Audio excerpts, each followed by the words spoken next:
जी हाँ, नमस्कार करता हूँ और स्वागत करता हूँ आपका एनडीटीवी की खास पेशकश जिसका नाम है सिटी सेंटर में। गुजरात से शुरू करते हैं। गुजरात से चांदीपुरा वायरस संक्रमण फैलने के बाद सीमावर्ती बांसवाड़ा जिले में भी चिकित्सा विभाग अलर्ट मोड पर है। जी हाँ, प्रमुख चिकित्सा अधिकारी डॉक्टर खुशपाल सिंह राठौर के मुताबिक अभी तक कोई बच्चा इसके उपचार के लिए नहीं आया है, लेकिन इसके बावजूद व्यवस्थाएं चाक चौबंद की जा रही हैं। आपको बताते चलें, शिशु वार्ड में अलग से 4 बेड रिजर्व रखे हुए हैं और बताया जा रहा है कि अगर किसी बच्चे में किसी तरह का लक्षण मिलता है तो उसका samples RNT medical college Udaipur भेज दिया जाएगा। तो जैसा हमने आपको बताया है कि RNT उदयपुर मेडिकल कॉलेज में भेज दिया जाएगा, जहां से पुणे लैब जो है महाराष्ट्र में, वहां पर भेजकर जांच की जाएगी।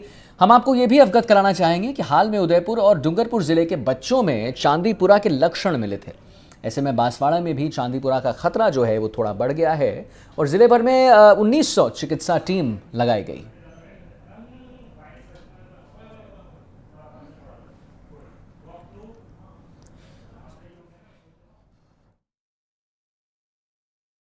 गुजरात में चांदीपुरा वायरस से कई बच्चों की मौत के बाद में राजस्थान सरकार और स्वास्थ्य विभाग अलर्ट मोड पर आ गया है।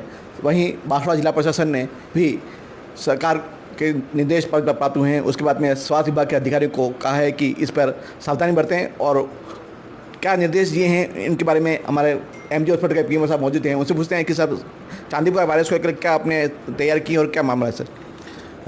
ये जो भी बच्चों में इस तरह के लक्षण आते हैं तो सबसे पहले तो माता पिता से यही अपील करूंगा या गार्जियन या परिजन से कि बच्चे को तुरंत नज़दीकी स्वास्थ्य केंद्र पे ले जाएं और ज़रूरत होने पर आवश्यक जांच जो चिकित्सक प्रिस्क्राइब करते हैं वो करवा कर उपचार के लिए नज़दीकी स्वास्थ्य केंद्र पर निःशुल्क इलाज लें।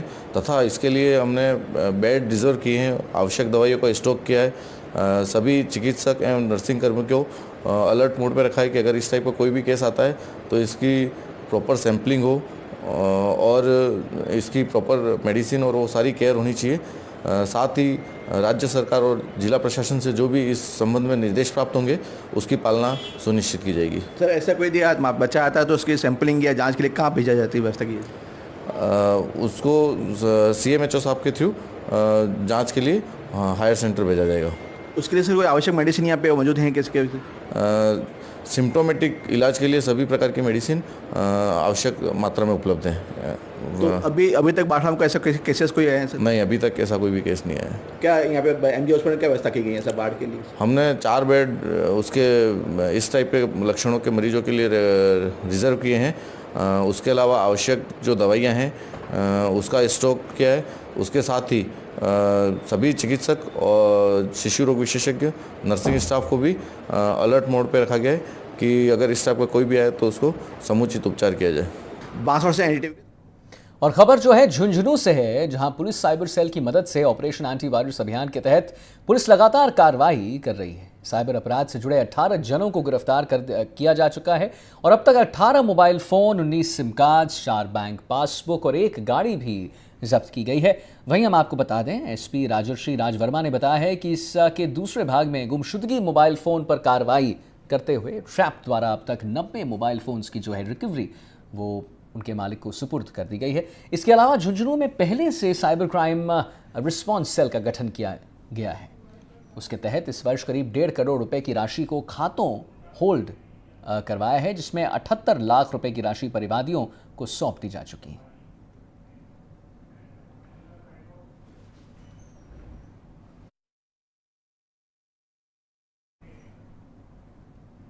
और वहीं बात करें अगर पाली की, तो पाली में राजकीय प्राथमिक विद्यालय में 2 कमरों की छत गिरने से कोहराम मच गया। जी हां, घटना के दौरान स्कूल में कोई भी छात्र या शिक्षक मौजूद नहीं था, जिससे बड़ा हादसा जो है वो होने से टल गया।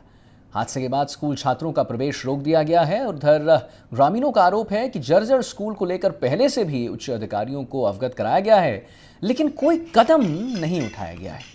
वहीं दूसरी तरफ 2 कमरों की स्थिति को ध्यान में रखते हुए अध्यापकों की ओर से दोनों कमरों को सामान के लिए उपयोग में लिए जा रहे ये मतलब सामान रखा जा रहा था उसमें, जिसमें छात्रों को जाने की मनाही थी।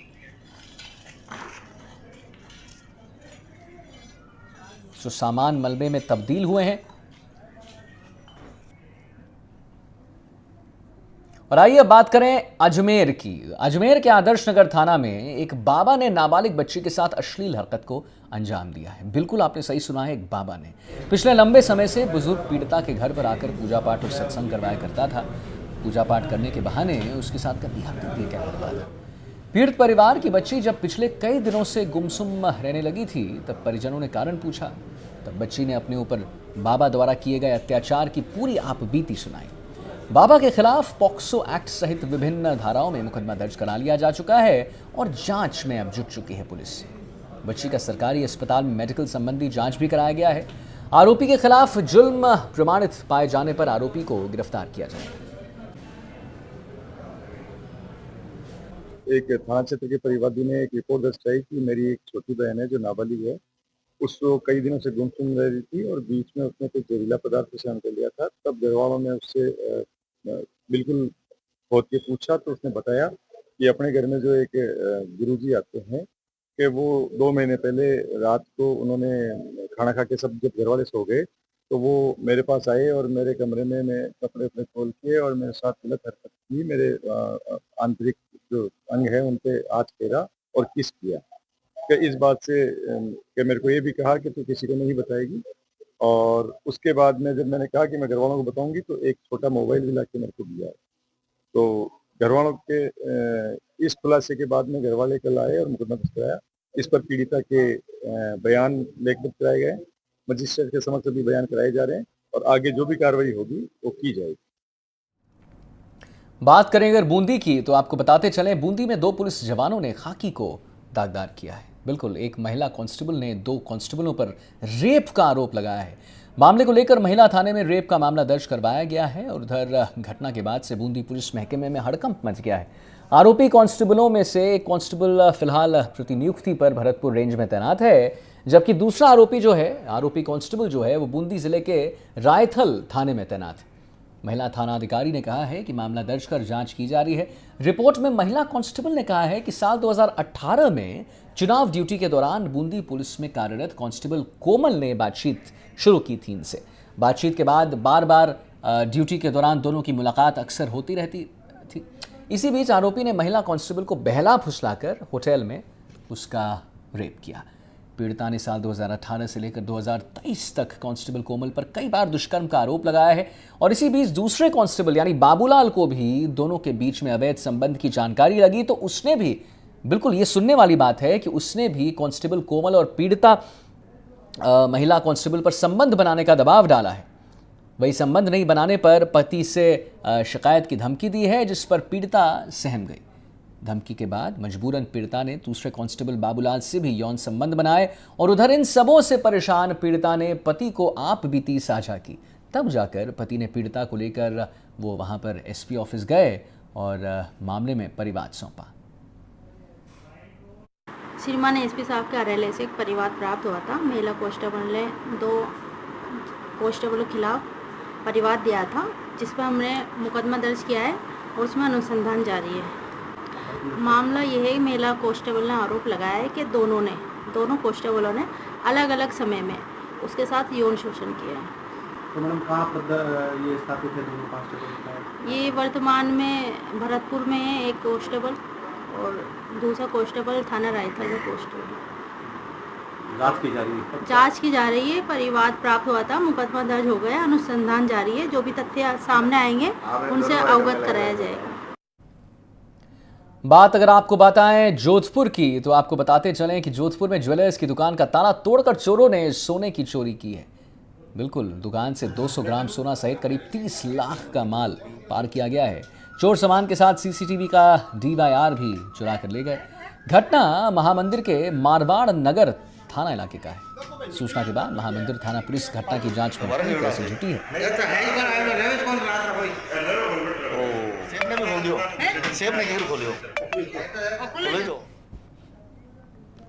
और बात अगर बताएं आपको जैसलमेर की, तो जैसलमेर से प्रेम प्रसंग का एक बड़ा ही एक चीज सामने आई है। हम आपको बता दें, घटना जो है ये सामने आई है जहां पर युवक युवती ने भागकर शादी के बाद पुलिस की शरण में वो पहुंच गए। शादी की, उसके बाद पुलिस के पास जाकर पहुंच गए। युवती के परिजनों ने थाने के बाहर प्रदर्शन कर विरोध जताया है इस बात से कि वो पुलिस के साथ हैं, क्योंकि पुलिस उनको अंदर नहीं आने दे रहे थे। पुलिस ने हालात बेकाबू होता देख मौके से लोगों को हटाया तो कुछ लोगों ने पथराव भी किया, जिसके बाद रात में युवती के परिजन बिस्तर लगाकर थाने के बाहर धरने पर बैठ गए। साहब, धरने में बीजेपी नेता और पूर्व विधायक सांग सिंह शामिल हैं। दरअसल युवक युवती ने प्रेम प्रसंग के बाद 9 जुलाई को घर से भागकर शादी कर ली थी। शुक्रवार को पुलिस ने सुरक्षा मांगने के लिए दोनों कोतवाली थाने पहुंचे थे और युवक युवती के कोतवाली पहुंचने की जानकारी युवती के परिजनों को मिल गई थी। युवती के परिजन समाज के लोगों के साथ पुलिस के जहां भी मतलब वो मांग ये कर रहे थे कि पुलिस उनको सौंप दे परिजनों को। आपको बता दें कि युवती करीब 10 दिनों से घर से गायब थी और युवती की गुमशुदगी की रिपोर्ट थाने में भी दर्ज है।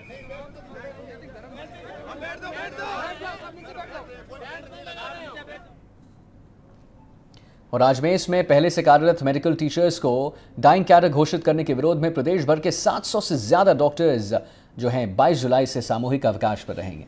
डॉक्टरों की हड़ताल से प्रदेश भर के 17 मेडिकल कॉलेज में छात्रों की पढ़ाई पर असर जरूर पड़ेगा। डाइंग कैडर घोषित करने के बाद Rajasthan medical college teachers association ने सरकार के खिलाफ रोष जाहिर किया है और प्रदेश भर के 17 मेडिकल कॉलेज के प्रिंसिपल को डाइंग कैडर हटाने को लेकर ज्ञापन सौंपा गया है।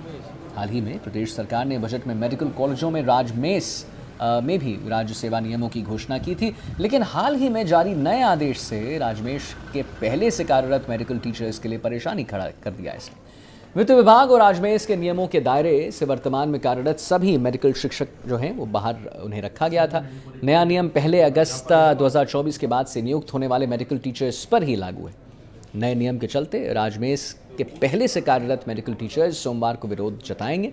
और राजमेश में 2017 से मेडिकल टीचर्स कार्यरत हैं। मेडिकल टीचर्स ने साल 2017 से कार्यरत मेडिकल टीचर्स को भी ग्रुप 1 के चिकित्सक शिक्षकों के समान ही वेतन और अन्य सुविधाएं देने की मांग की। यदि प्रदेश सरकार सोमवार से पहले मांगों पर कोई फैसला नहीं लेती है, तभी 22 जुलाई से प्रदेश भर के राजमेश के अधीन जो है 17 मेडिकल कॉलेज आते हैं और 700 से अधिक मेडिकल टीचर्स जो आते हैं वो डाइंग कैडर हटाने की मांग को लेकर अनिश्चितकालीन सामूहिक अवकाश पर उन्होंने घोषणा कर दी है कि वो जाएंगे।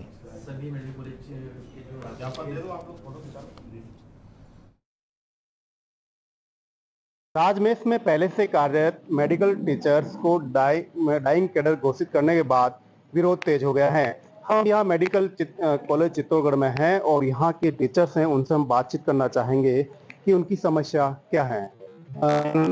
मेरा नाम डॉक्टर जयप्रकाश कुलदीप है। मैं सहायक आचार्य medicine department Chittorgarh medical college में हूँ। हमारी जो प्रमुख मांग है वो यही है कि राजस्थान सरकार ने अभी जो बजट पेश किया था उसमें राजस्थान सर्विस नियम 1962 राजमेश मेडिकल कॉलेज में अप्लाई किए गए थे। तो हमें ये जानकर बहुत खुशी हुई थी कि इससे हमारा जो भविष्य है वो सुनिश्चित हो गया था। किंतु अब जब आगे ये जब आदेश इम्प्लीमेंट हुआ तो उसमें ये लिखा गया कि ये जो RSR नियम है ये मात्र 1 अगस्त 2024 के बाद ही नवनियुक्त चिकित्सक शिक्षकों पर अप्लाई होंगे। पुराने जो चिकित्सक शिक्षक यानी कि हम लोग हैं वो डाइंग कैडर घोषित किए गए हैं, उन पे पुराने राजमेश के जो कि आधे अधूरे नियम है वही अप्लाई किए जाएंगे। इससे हम चिकित्सक शिक्षकों में बहुत ना कि हम ही पूरे राजस्थान के 17 मेडिकल कॉलेज चिकित्सक शिक्षकों में रोष व्याप्त है। इसको लेकर हमारे संगठन ने ये निश्चित किया है कि 22 जुलाई 2024 को हम लोग एक मास CL का एप्लीकेशन हमने यहाँ आज प्रिंसिपल साहब, कलेक्टर साहब, हमारे जो PMO साहब को दिया है और हम 22 जुलाई को मास CL पे जा रहे हैं और ये इसके बाद में अनिश्चितकालीन अवकाश पे ही हमारा जाने का प्रावधान है। हमारी सरकार से यही मांगे है कि जो पुराने चिकित्सक शिक्षक है राजमेश मेडिकल कॉलेज में कार्यरत है उन पर भी RSR नियम लागू किए जाए ताकि हम भी हमारा भविष्य सुनिश्चित कर सके और हमारे जो नव साथी आएंगे हम उनके साथ मिलकर मेडिकल कॉलेज के लिए कार्य कर सकें। चित्तौड़गढ़ मेडिकल की बात करें तो यहाँ पर मेडिकल टीचर्स कितने हैं और कितने हड़ताल पे जा रहे हैं? तकरीबन यहाँ पर 60 से 70 चिकित्सक शिक्षक है और वो हम संपूर्ण सब लोग ही अभी मास CL पर जाएंगे। हमने आज लिखित में प्रिंसिपल सर को, PMO सर को एवं कलेक्टर साहब को भी ज्ञापन दिया है। हम संपूर्ण चिकित्सक शिक्षक यहाँ जो चित्तौड़गढ़ मेडिकल कॉलेज में कार्यरत है हम संपूर्ण मास CL पर जाएंगे। आपके हड़ताल पे जाने पर मेडिकल कॉलेज में क्या परेशानियां हो सकती है, क्या सामना आ सकती है? देखिए जो बाकी चिकित्सक हैं जो यहाँ कार्यरत है वो सुचारू रूप से इमरजेंसी ओपीडी और बाकी सेवाएं देते रहेंगे, और जो हम लोग हैं वो हम हमारी मांग पर डटे हुए हैं। हमारे साथ महिला हैं, उनसे बातचीत करना चाहेंगे। क्या मांगे हैं आपकी? मेरा नाम डॉक्टर सविता सोनी है। मैं पिछले 2 साल से यहाँ कार्यरत हूँ और जब मैं यहाँ आई तो डिपार्टमेंट में एक ही पर्सन था और मेरे आने के बाद हम 2 लोगों ने ज्वाइन करा और जो यहाँ की कार्य प्रणाली है उसको समुचित व्यवस्थित करने में हमें बहुत समय लगा। हमने बहुत एफर्ट्स करे हैं और हम लोग लगातार आरएसआर के लिए सरकार से मांग कर रहे हैं और सरकार ने घोषणा भी की, लेकिन अब वो ये कह रहे हैं कि जो नए हैं 1 अगस्त 2024 से उन्हें ही आरएसआर का लाभ मिलेगा और इसके लिए सारी मेहनत हम पुराने चिकित्सक शिक्षकों की है। तो सरकार से मेरी यही मांग है कि वो सभी चिकित्सकों को समान स्तर पर रखें और सभी को आरएसआर का लाभ दें। मांगे क्या है आपकी? मुख्य मांगे हमारी यही है कि जो जब से राजमेश मेडिकल कॉलेज शुरू हुए पिछले लगभग 4-5 साल से 17 मेडिकल कॉलेज चालू हैं। अभी 17 में जो अभी 5 साल से जो फैकल्टी लगी है, जिन्होंने इस कॉलेज के शुरू से इनके साथ आए फैकल्टी के तौर पे इनको एस्टैब्लिश करने में अपना प्रमुख योगदान दिया है। और सरकार से जो 4-5 साल से जो वार्ता चल रही थी जिसके कारण ही ये सब संभव, तो सरकार का जो फिर ये राजमेश का जो नया इन्होंने जो बताया है कि ये अब आने वाली भर्तियों में ही ये रूल लागू किए जाएंगे और पुराने लोगों को जो है डाइंग कैडर बना के अलग से उनको कर दिया गया है। तो ये हमारा यही मांग है कि हमें डाइंग कैडर में नहीं, हमें इनके साथ में सभी के साथ सभी एक रास्ता के साथ में सभी के ऊपर समान रूल लागू किए जाएं। चिकित्सक से राजमेश के सब बराबर हैं। तो हमारी प्रमुख मांग यही है और हमारा एक विरोध करने का तरीका है कि हम जो है सोमवार से सामूहिक अवकाश पर रहेंगे जब तक कि हमारी मांगे नहीं मानी जाती हैं। और प्रदेश के सभी 17 मेडिकल, बिल्कुल 17 मेडिकल कॉलेज में जो भी अभी तक की फैकल्टी हैं वो सभी एक साथ सामूहिक अवकाश पर 22 तारीख से जा रही हैं और सभी ने अपने अपने स्तर पर सभी प्रशासनिक अधिकारी हैं उन सभी लोगों को, प्रिंसिपल को, सबको सूचित कर दिया है। और इससे जो भी इम्पैक्ट आएगा चिकित्सा व्यवस्था पे वो हैं, डॉक्टर्स अवेलेबल हैं, लेकिन विरोध करने के लिए हमें सब मजबूरन ये सब करना पड़ रहा है। तो आप देख सकते हैं मेडिकल टीचर्स हैं वो सोमवार से जो है हड़ताल पे जाने वाले हैं। उनकी भी मांग है कि उन्हें जो नई भर्ती की जा रही है उसके समान के अनुसार ही उनको सम्मान मिले।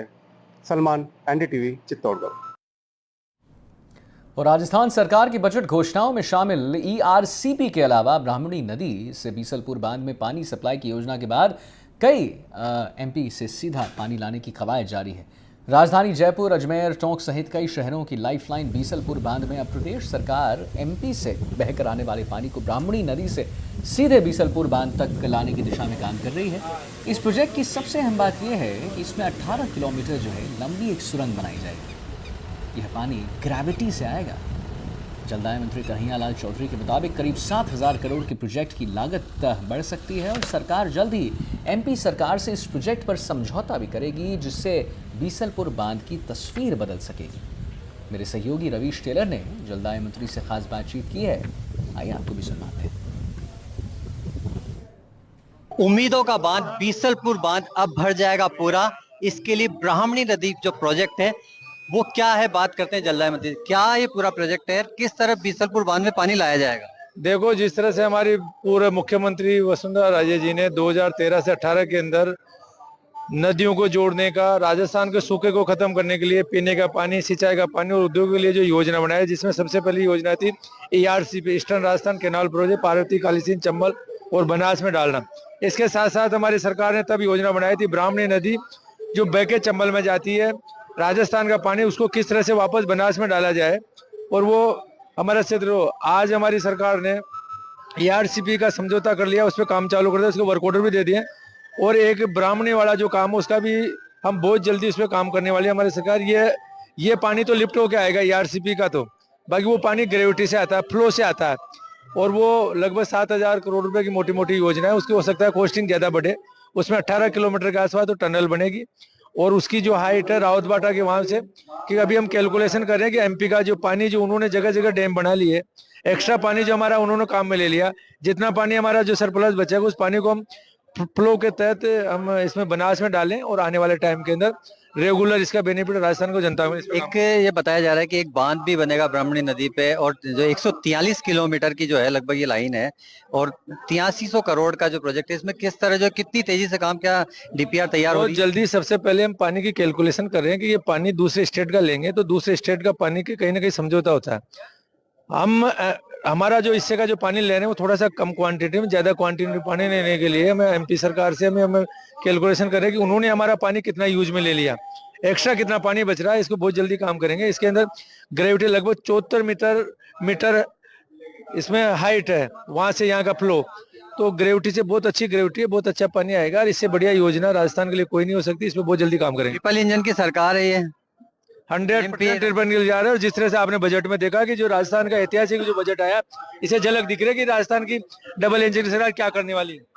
तो ये हैं कन्हैयालाल चौधरी, जिनका कहना है कि बीसलपुर बांध अब जो है लबालब हो जाएगा और बीसलपुर में जो है ब्राह्मणी नदी का पानी लाया जाएगा। उसके बाद जयपुर सहित कई जिलों को इसका फायदा होगा। कैमरामैन रोहित के साथ रवि टेलर, एनडीटीवी, टोंक। जी हां, अगर आप बात बताएं आपको अनूपगढ़ की, तो अनूपगढ़ जिले की नई मंडी घड़साना को नगर पालिका का दर्जा देने की मांग को लेकर घड़साना बाजार आज बंद है। संयुक्त व्यापार मंडल, मनियारी यूनियन, जनरल स्टोर यूनियन, मंडी व्यापारियों सहित अलग अलग संगठनों ने बाजार बंद को समर्थन भी दिया है। व्यापारियों और लोगों ने सरकार के खिलाफ नाराजगी जाहिर की है। कारोबारियों ने सरकार पर घड़साना से सौतेला व्यवहार करने का आरोप भी लगाया है। व्यापारियों का कहना है कि 2 दिन शनिवार और रविवार घड़साना बाजार पूर्णतया बंद रहेगा। उनका कहना है कि जब तक नई मंडी घड़साना को नगर पालिका का दर्जा नहीं मिल सकता या नहीं मिल जाता, तब तक यह आंदोलन जारी रहने वाला है। 2 दिन का बंद का आह्वान किया गया है पूरी मंडी का, और दिल्ली इच्छा है लोगों की नगर पालिका मिले, इसलिए पूर्णतः बाजार 2 दिन बंद रहेंगे।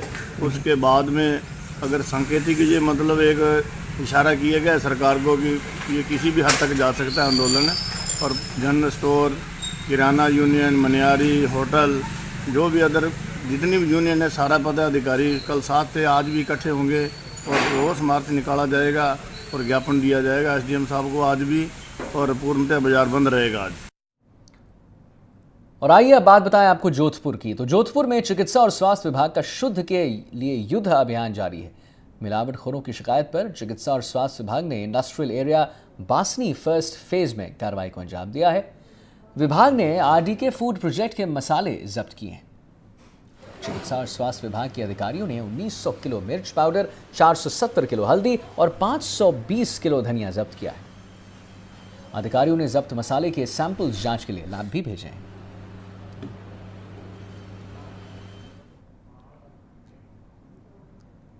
और वहीं सीकर जिले के खाटू श्यामजी में बीती देर रात होटल मॉडल पैलेस में बदमाशों ने होटल संचालक के भाई के साथ जमकर मारपीट की। होटल में तोड़फोड़ भी हुआ है। जानकारी के अनुसार बीती रात करीब 1:30 बजे 15 से 20 बदमाश होटल में आए और होटल में घुसते ही लाठी डंडों से होटल संचालक जितेंद्र चौधरी के भाई रवि चौधरी से मारपीट शुरू कर दी। बदमाशों के अचानक हमला करते हुए होटल संचालक के भाई रवि का हाथ और पैर तोड़ दिया गया है और होटल्स में मारपीट करने के बाद होटल और पार्किंग में खड़ी यात्रियों की गाड़ी और बाइक में भी तोड़फोड़ मचाई गई है। सूचना पर खाटू श्यामजी पुलिस भी घटनास्थल पर पहुंची और मौके का मुआयना कर आरोपियों की तलाश में अब जुट चुकी है। मारपीट की पूरी घटना जो है वो सीसीटीवी कैमरे में कैद हो गई है, जिसकी आप झलक देख पा रहे होंगे। फिलहाल बदमाशों का कोई सुराग नहीं मिला है। कम से कम 10-15 वक्त वो आए, अचानक तोड़ दी, शीशे तोड़ दिए, पीसी वगैरह तोड़ दिया। मेरा बड़ा भाई था, वो बैठा हुआ था अंदर खाना खा रहा था, तो उसको बाहर निकाल के उससे मारपीट की, गले से 10 लाख रुपए निकाल लिए।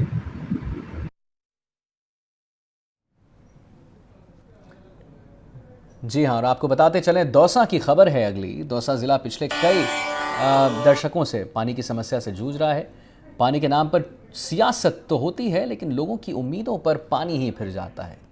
अब लगातार ईशरदा परियोजना से दौसा को पानी लाने के लिए पाइपलाइन बिछाने का सिलसिला जारी है, जिसके लिए मुरारी लाल मीणा के 2023 तक के कार्यकाल के दौरान ही जगह जगह पाइप डाल दिए गए थे और कार्यकाल के अंत में पाइपलाइन बिछाने का काम भी शुरू हो गया था।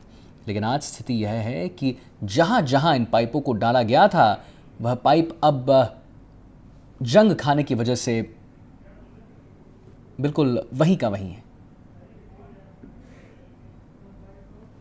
अजी ये बहुत दलाल बढ़िया साहब कोई 12 महीने है गए हाँ 12 महीना 1.5 साल है काय के लिए पड़े हैं ये पाइपलाइन गार्ड बाबू पानी के लिए कहाँ से आता पानी यहाँ पानी को रिक्वायर्ड 20 फुट होगा यहाँ भी लैंड गार्ड दिया हमारा खेता में पाइप डाल दिया उसमें पाइप डाल दिया इसमें ये अब ये पड़ी आई थी खेता में तो ये जंग खा रहे हैं पाइप तो बड़े बड़े हाँ अब जंग खावेगा साहब वो तो अब हम का ही करा है ना अब वो तो वो सोच रहे हम तो हमारा भी अब अगाड़ी काम चलाओ जो हमारा पाइप उठे जो हम काम चलाओ कहीं का। और बात करें प्रतापगढ़ की, तो प्रतापगढ़ में जैन तीर्थ की जमीन से अतिक्रमण हटाने की कार्रवाई की गई है। 8 बीघा जमीन पर किए गए इस अतिक्रमण को हटाने के लिए प्रतापगढ़ के सिविल न्यायाधीश और उच्च न्यायालय जोधपुर की ओर से भी आदेश जारी किए गए हैं। कानून और व्यवस्था की स्थिति को बनाए रखने के लिए यहां पर 4 थानों की पुलिस तैनात हो गई। बताया जा रहा है कि राजनीतिक दबाव के कारण अधिकारी बिना अतिक्रमण हटाए मौके से चले गए। इससे जैन समाज के लोग आक्रोशित भी हो गए हैं। जैन समाज के लोगों ने अपने प्रतिष्ठान बंद रखने का ऐलान किया है और बाद में समाज के लोग खुद ही जेसीबी से अतिक्रमण हटाने की कार्रवाई करने लगे, जिससे माहौल बिल्कुल तनावपूर्ण हो गया। स्थिति बिगड़ने की सूचना मिलने पर प्रशासनिक और पुलिस अधिकारी वापस मौके पर पहुंचे और उन्होंने आक्रोशित लोगों को शांत करने के लिए अतिक्रमण हटाने की कार्रवाई शुरू की। गौरतलब है कि बीते 40 वर्षों से अतिक्रमण को लेकर विभिन्न अदालतों में सुनवाई के बाद अतिक्रमण को लेकर तीर्थ कमेटी के पक्ष में फैसला दिया गया था, लेकिन उस पर अमल नहीं हो पाया है।